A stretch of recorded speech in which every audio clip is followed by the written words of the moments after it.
कि परमेश्वर दो बातों के लिए खास तौर पे मना कर रहा है, बलवा और हठ करना। मगर हम बलवा किसके साथ कर रहे हैं, हठ किसके साथ कर रहे हैं? सभी एक गिलास पानी दे मुझे। मत्ती 25 उसका 40 और 45 खोलिएगा। साबी, मैंने तुझसे क्या मांगा था? पानी। तू क्या लाया? पानी। तो पानी ये क्या है? ये पानी है। ये क्या चीज है? गिलास। मैंने पानी मांगा, तू मुझको क्या दे रहा है? गिलास में पानी। क्यों पानी वैसे क्यों नहीं दे सकता? कि ऐसे आएगा नहीं पानी। आएगा नहीं, ग्लास में ही आएगा।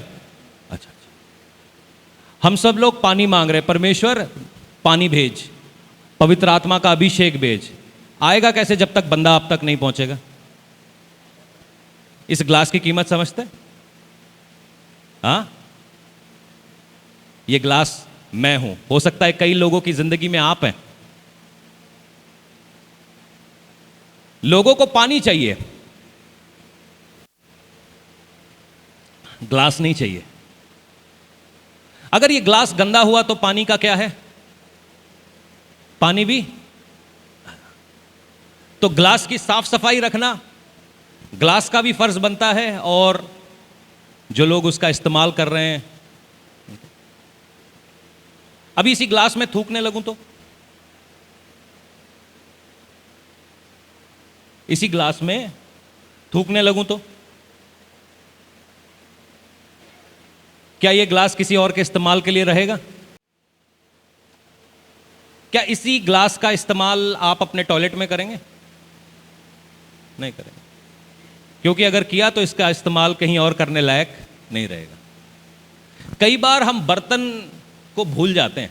बर्तन के साथ जैसा भी ट्रीटमेंट करो, पानी हमें मिलना चाहिए। ये कलीसिया की गलतफहमी है।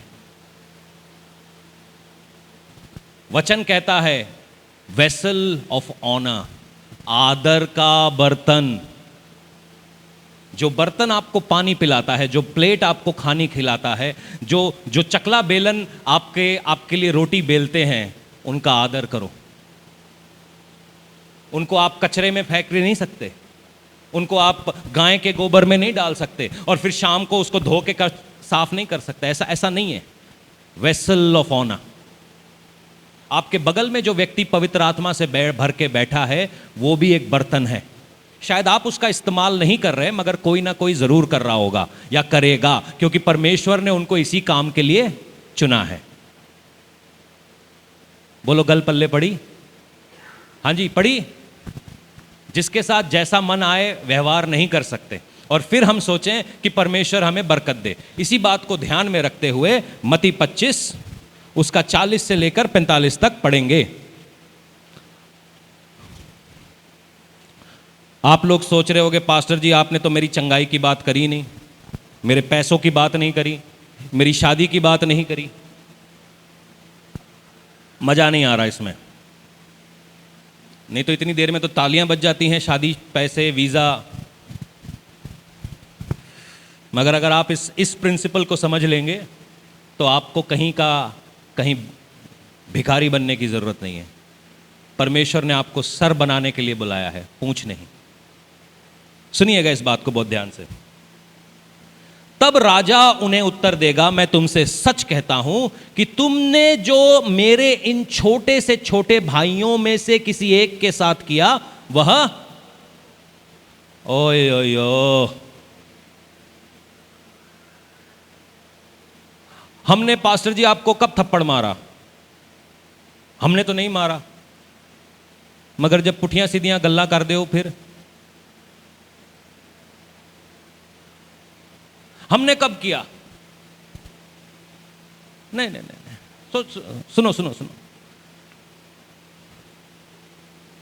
तब वह बाई ओर वालों से कहेगा, हे मेरे शापित लोगों, मेरे सामने से उस अनंत आग में चले जाओ जो शैतान और तुम उसके दूतों के लिए तैयार की है, क्योंकि मैं भूखा था तुमने मुझे खाने को नहीं दिया, मैं प्यासा था, तुमने मुझे पानी नहीं पिलाया, मैं परदेसी था, तुमने अपने घर में मुझे नहीं ठहराया, मैं नंगा था, तुमने मुझे कपड़े नहीं पहनाए, मैं बीमार था और बंदी गृह में था और तुमने मेरी सुधि ना ली। तब वे उसे उत्तर देंगे, हे प्रभु, हमने तुझको कब भूखा या प्यासा या परदेसी या नंगा या बीमार या बंदी गृह में देखा और तेरी सेवा टहलने गई। तब वह उत्तर देगा, मैं तुमसे सच कहता हूं कि तुमने इन छोटों से छोटों के साथ किसी के साथ नहीं किया, वह मेरे साथ नहीं किया।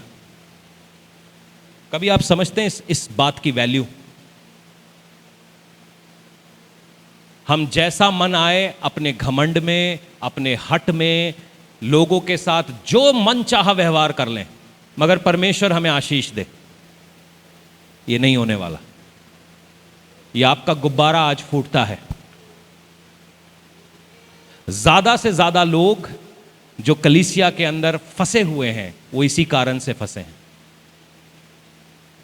रेबेलियन डिविनेशन को दिखाता है, हट मूर्ति पूजा को दिखाता है। और जब आप इनके असर को जानते हैं, आत्मिक रीति से तो हम मरते ही मरते हैं, आशीषों से भी हम मरते हैं। जो चीज़ें हमारी ज़िंदगी में से निकल गई थी वो वापस घूम के, वो बीमारियां वापस आने लगती हैं, वो सिचुएशंस वापस आने लगती हैं, क्योंकि हम हटीले हो गए। हमने अपने आप को दीन नहीं किया, अपने आप को हलीम नहीं किया। गलती दाऊद से भी हुई, गलती दाऊद से भी हुई। और नाथान जब दाऊद के पास आया और वो कहता है कि बत्शीबा के साथ तूने ये सब किया, दाऊद का प्रत्युत्तर क्या था? उसने अपने कपड़े फाड़े और उसने अपने ऊपर टाट डाली और वो रोने चीखने लगा। वो बातों को छुपा भी सकता था, मगर वो रोने लगा कि परमेश्वर ने मेरी गलती को मेरे पर जाहिर किया। मगर जब आप ये काम धारीवाल में करते हैं, लोग आपके पीछे पड़ जाते हैं। कलीसिया का दुख है ये। और वचन कहता है एक कलीसिया के लीडर होने के नाते, you should not tolerate rebellion. आपको बलवा टॉलरेट नहीं करना, क्योंकि बलवा करना जादू टोने के बराबर है। अगर आप बलवे को टॉलरेट कर रहे हैं, आप जादू को टॉलरेट कर रहे हैं। बलवा करना क्या है? एक पत्नी जब अपने पति के बात को नहीं मानती। बलवा करना क्या है? जब एक बच्चा अपने मां बाप के बातों को नहीं मानता। बलवा करना क्या है? जब कांग्रीगेशन अपने पासबान की बातों को नहीं मानती, जो वचन के हिसाब से है। और फिर हम सोच रहे, प्रभु हम आशीषित क्यों नहीं हो रहे, हमारे ऊपर से ये दुष्ट आत्मा हट क्यों नहीं रही? बलवा बंद करो। इसमें हमारा वीजा कहां था? बलवे ने रोक रखा है। हमारा बैंक बैलेंस कहां था? बलवे ने रोक रखा है। हमारी नेक्स्ट छुटकारा कहां था? बलवे ने रोक रखा है। कहता है, जैसा तूने इन छोटों में से किया वैसा तूने मेरे साथ किया। कि जब कभी भी आप किसी के साथ डील करते हैं, और खास तौर पे वो जो नया जन्म पाया है, पवित्र आत्मा में भरा हुआ है, बहुत सोच समझ के डील करना है, क्योंकि आप सीधे परमेश्वर की आंख को टच करते हैं। ये मेरे लिए भी है, ये आपके लिए भी है। श्राप हमारे ऊपर कैसे पड़ते हैं? जब कभी भी आप जादू टोना या विचक्राफ्ट करने लगते हैं, श्राप वापस आते हैं।